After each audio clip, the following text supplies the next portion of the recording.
I don't think Fromber returns Really? next year. Now, maybe the market comes back to them. And we'll wait and see. But I don't think Fromber returns. They need to do something with their pitching staff because you've got Hunter Brown and Christian Javier, who had some up and down moments off Tommy John, but Dana Brown has got some very difficult decisions. Pena became a real big-time player this year. Huge. Not that he wasn't. He really took another step. And they were reportedly close to an extension, and then now all of a sudden that's not the case. Close? Right. Yeah. So they've got some very interesting offseason questions that they have to answer. I just think of, as a fan, I'm a Nationals fan. We had 2019 and then off a cliff. You've had basically a decade to enjoy this team. Yeah. But Jim Crane has said, basically, the window is always going to be open as long as I'm the owner. And that, as a fan, that's what you want to hear. Okay. I took a lot of unnecessary grief because I don't think context was put into what was out there on social media over the weekend. Aaron Judge is going to win the MVP. And there was this big to-do about Cal Raleigh's batting average. My take on Cal Raleigh, and I just want to get this out there, it goes without saying, this is one of the most iconic hitters the game will ever see. I really believe that when it's all said and done. One of the best hitters of all time. And he talked about when he was growing up, Miguel Cabrera, Pujols, not only did they hit for power, but they hit for batting average. And it was important to him to hit 300. The point I was trying to make about batting average with regards to Cal Raleigh is I know it's an important stat, but it's not an important stat for everybody in my lineup. I don't show up to spring training in Peoria and say to myself, for us to be successful, Cal Raleigh's got to hit 290 for this team. That would be an outlier. He's not doing that. So I didn't want his batting average to be the reason. And everybody just jumped on the fact that this new school way and batting average is not important. Batting average is important dependent upon your lineup. For certain guys in your lineup to be dependent upon batting average. Not everybody. So Judge does it all, and he'll win the MVP, and I think he'll win it pretty handily. I think he should win it pretty handily. And this is no disrespect to anything that Raleigh has accomplished this year, but when you have another guy, this is the most homers ever in the history of the game for a guy who has won a batting title in an era of the game where nobody is hitting for average. No doubt. That's what makes him the outlier. And you know what? If Judge wasn't leading baseball in runs scored and on base percentage and slugging and OPS, like he's doing everything in the number one spot. If he was middle of the pack, let's say he was the third in one category and fourth in one category. Okay, now I start seeing that slide scale that I always work with on. All right, now it's starting to lead a little bit to Cal because of the amazing story. I think when you're talking about player of the year, or most outstanding story of the year. I'm a dreamer. Dreamer of the, most outstanding player is Cal Raleigh, no doubt. From front to back, going into the home run derby, whatever it may be, but that does not play to the MVP. And this is how the MVP has been voted on. I'm not and you know what? People were going about the fact that he should have won it over Altuve. I forget the actual year. 2017. And my thing is, you can't make that you can't begin to tell me that a guy standing in right field or center field or second base, I did all those things, is taking a beating that a catcher is behind the dish. Yeah. We've seen it. We've lived it. So that was my take. It's not that Cal Raleigh's batting average is not important. It's just not expected. Yeah.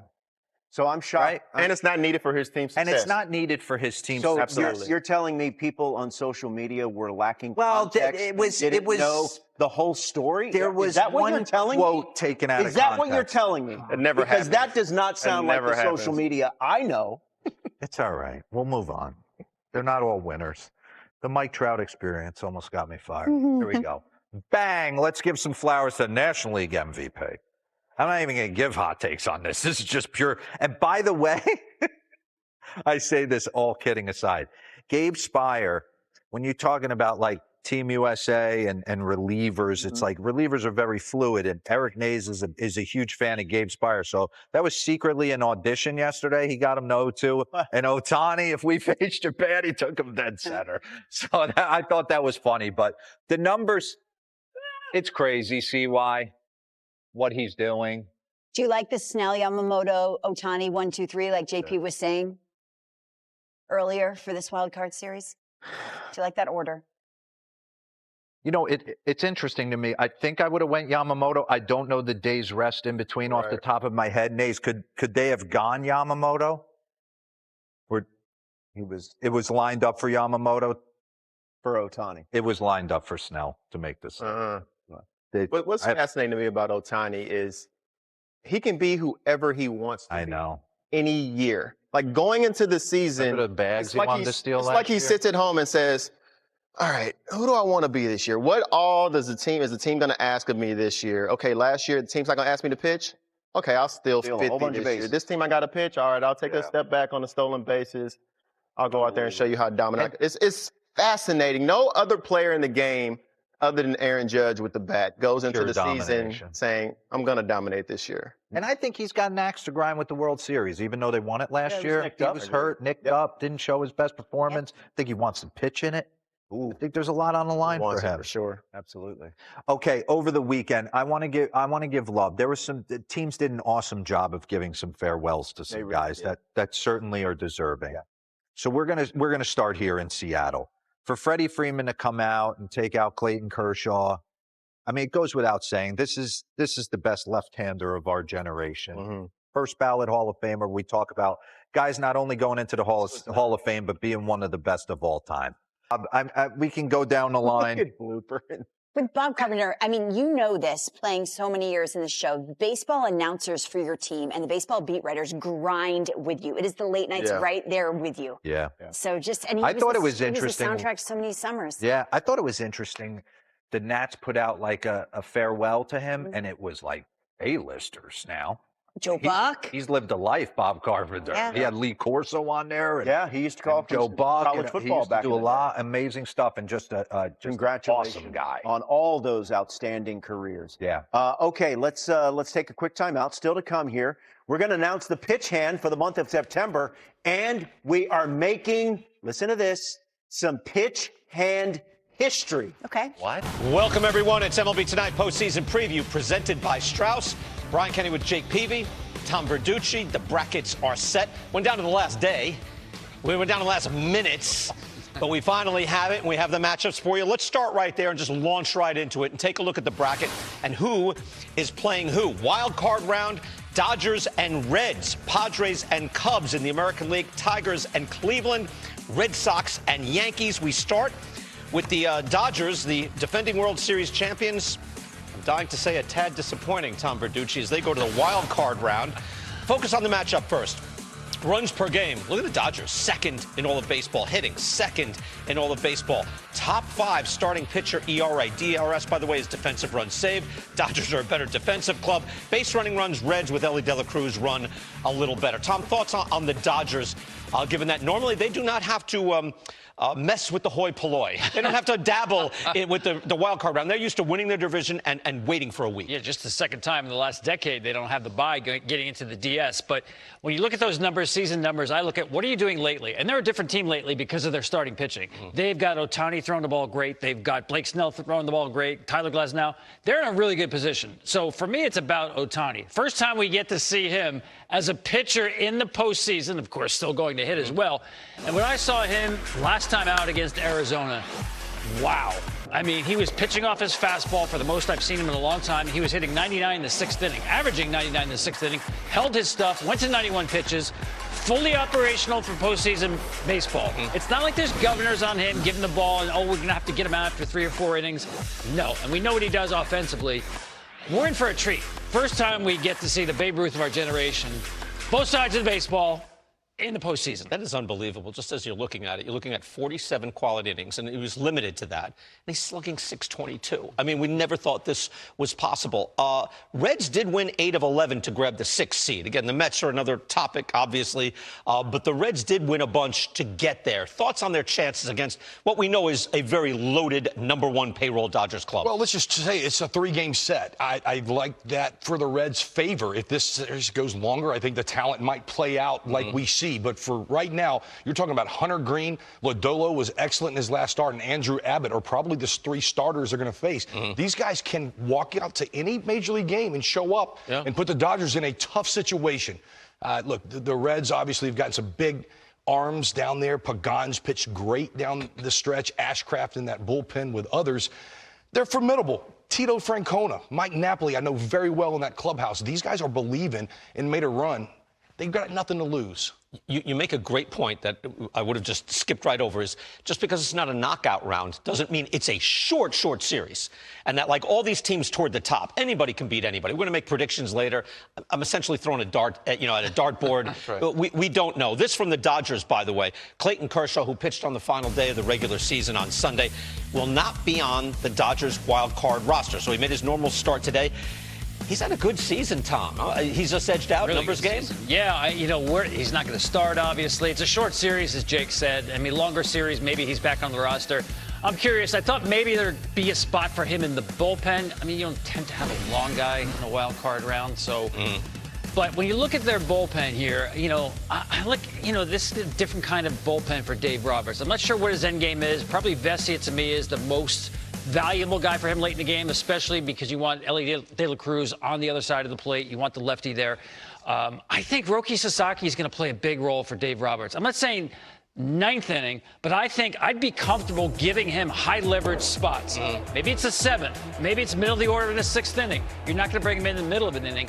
But watching this guy's stuff play up 1 inning at a time, hitting 100, I trust him. And I know he's had issues with throwing strikes in the past. But I think in short sample sizes, he's not going to fold under pressure. I think he's going to handle this really well as long as you say, okay, Roki, you got next inning. And I think he can dominate. They could have Tyler Glasnow and Emmett Sheehan in long relief, which might protect those elite relievers that they'd hoped would be great that weren't this year.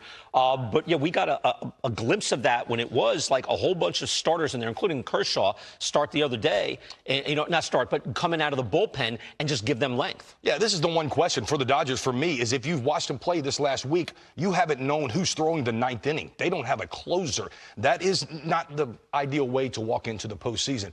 Glasnow and Sheehan, what kind of role do they play? Here's what I'll say. Leaving Clayton Kershaw off this roster, I think it does something emotionally to the team that I don't like. Clayton Kershaw 11-2 with a 3.3-something ERA this year. Swing and miss still in there. For me, emotionally, I would have had him on my roster. I think it does something to the rest of the bullpen if he has his cleats on down there. Probably not going to pitch. We understand. For me, I'm a big vibe guy at this time of year, and I don't know, with all the hype around Clayton Kershaw, if that last guy pitches in your pen, you're probably losing the series anyway.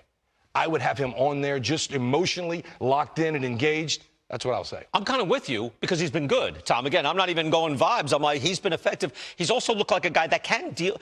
He'll have, just a quick sprint for 1 inning. Like, is Emmett Sheehan going to be that much better? I mean, if you want swing and miss stuff, yes. But I'm with Jake on this. How do you measure the heart of Clayton Kershaw in a big spot? He's been through every situation imaginable. Again, you'd have to be careful with how you used him. You're not going to throw him in with runners on base in a dirty inning. But there's something to be said for what he gives you. I expect him on the next round if they do advance. Okay. I say, even knowing his postseason disasters, he's had blowups, he's had great outings, and he's had disasters. Yeah. I get it. We acknowledge that. I like the way he's thrown this year. All right. And so Clayton Kershaw wins yesterday. He wins his final regular season start at Dodger Stadium. And in that game, Freddie Freeman is the one that Dave Roberts sent to the mound to take Clayton Kershaw out of the game. So he goes out there. Kershaw sort of jokes with him a little bit to not give him the ball. They hug on the mound. Kershaw says his goodbyes, tips his cap to an adoring fan base. And as Vin Scully said, it is Clayton Kershaw the best they have. Yeah, it was special. It was at T-Mobile, Steve. So it was really cool to see the Seattle Mariners fans really give him his credit and his due. They gave him a standing ovation. Really cool to see Freddie Freeman, like you said, come to the mound and be able to give him that moment and see that exchange as well with Doc coming out and giving him the hug. But look, yesterday was one of his most dominating performances of the year. I think the last 4 guys that he faced, he struck out 3 of them. His stuff was sharp all day, and it had a lot of late life, a lot of late movement. I was hoping selfishly that he was going to keep pitching in this ball game because I know we won't see him on the wild card roster. They announced that. But really cool way to go out, everybody giving him his love, and really cool to see the Seattle fans who appreciate greatness just as much as they were chanting MVP for Ohtani after he hit a home run yesterday. Special day all around in Seattle. Yeah. By the way, my mistake. It was in Seattle. And so, for Kershaw, the way he's throwing, I don't know why you wouldn't have him on your postseason roster.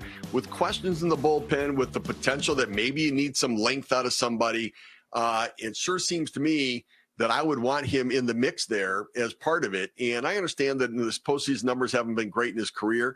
I have a lot of confidence. Remember, they used him in relief a couple days ago, along with Roki Sasaki. And so it made me think the potential could be there for him to come out of the pen. He's done it at times in his career.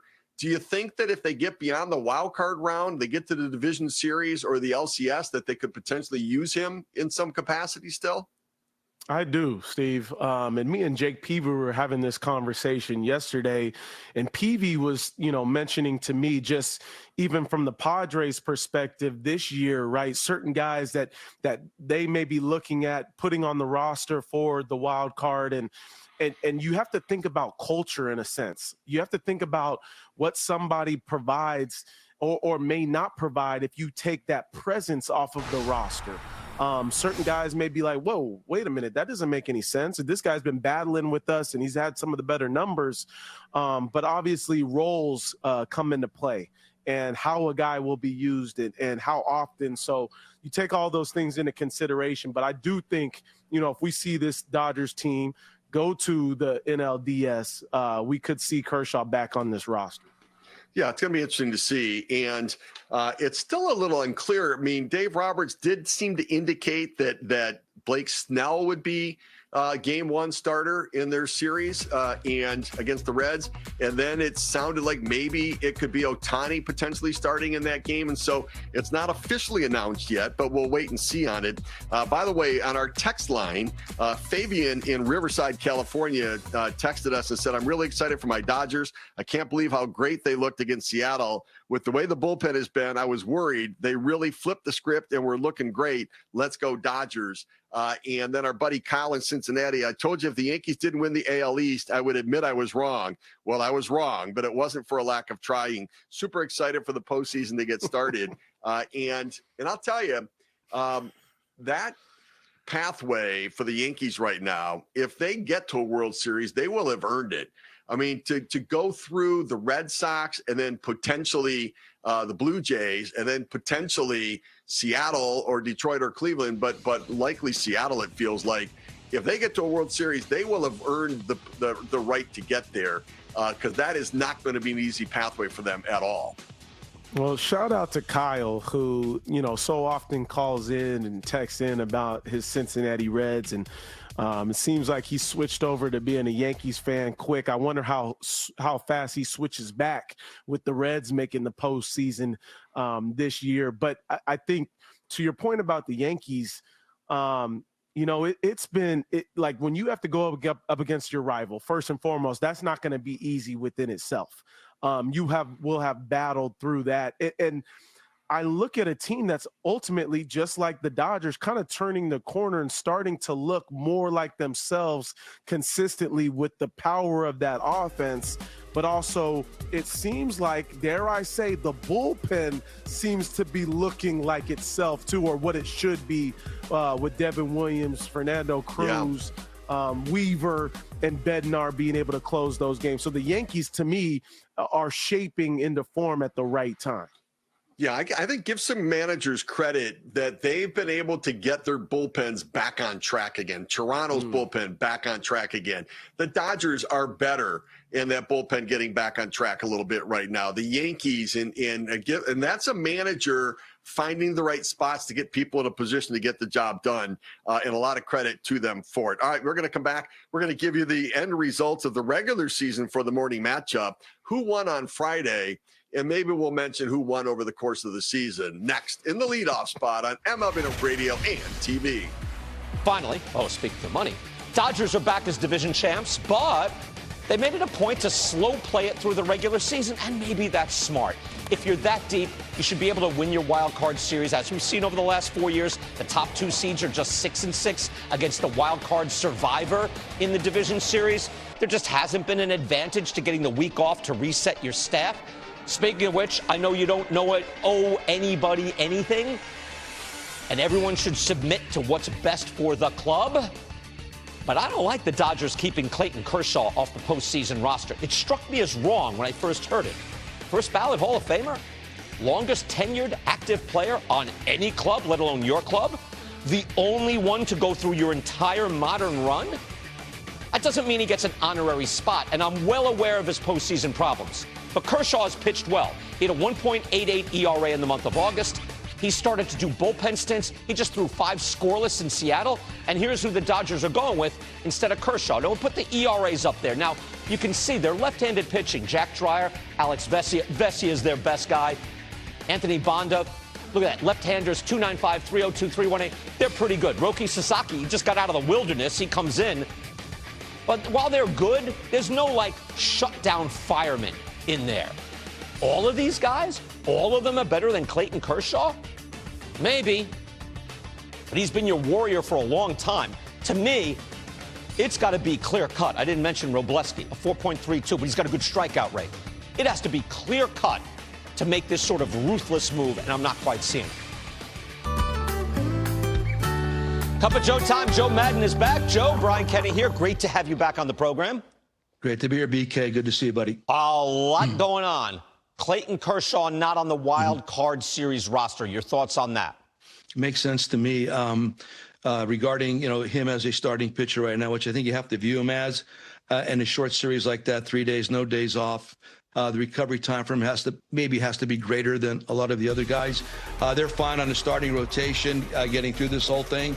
So I think maybe part of their plan might be when they get to the next round, if in fact that happens, it'd be easier to fit him in at that point. I would believe that was part of the conversation. But for this wild card round, it's really hard to fit in his talents right now. Wow. Joe, I'm not the most touchy-feely guy. I'm supposed to be the analytics guy, and yet it feels a little cold. In the real world, isn't this a little cold? Of course, no, it's not. I mean, you're trying to win, and I think, like I said, a 3-game series like that, no days off, you got to win right now. What about this clubhouse stuff I'm always hearing about? Mike Lowe barking at me all the time. It's like, no, he's your warrior, he's your guy, and now you're not our guy. What about that? He'll be in a clubhouse. He'll be there to make his presence felt. But I think even he knows this. It's not like he doesn't understand it. You look at the entirety of the pitching staff, what they need in a short series like this. They may need guys to come back without any rest, and he can't really do that. So there's a lot of that going on, but he will be there, no question. Wow, that was ruthless. All right, did the Dodgers? You are right. All right, I'm a little taken aback. Okay. Did the Dodgers just play this right? Because they've been slow playing it all along. Here, the Dodger pitchers here. If you take Kershaw out of the mix, because now he's not in the rotation, look at the innings pitched. Yamamoto, full season. That's in this day and age. A 173 is a full year. 90, 73, 61, and of course 47 for Ohtani. As I said, harkening back to the tricky Dick Nixon, tanned and rested, Joe. Like their rotation is nice. We barely worked this summer. What about that? I would bet that's what they had bet on before the season began, something just like that. I believe that was part of the game plan all along. The fact that they slow play Shohei kind of to get to this particular point. Now he's ready for this third game if it's necessary. He's Snell right here. I don't know who they're going to pitch in the second one, but I would bet Sho's ready for the third game if, in fact, it is necessary, or the first game of the next round. Typically, they do everything right. They've had this all planned out. I believe, like I said, this has been part of their strategy for a while. Yes, it's Snell, Yamamoto, and then Ohtani. That's their top three. They made the announcement. Easy get. But I'm glad you got tanned and rested. Even John Heyman didn't get the tanned. It's like Richard Nixon, tanned. It was That's part of the right. running job. Absolutely. He's tanned and Dude, rested. That's what I am right now. My You God. are.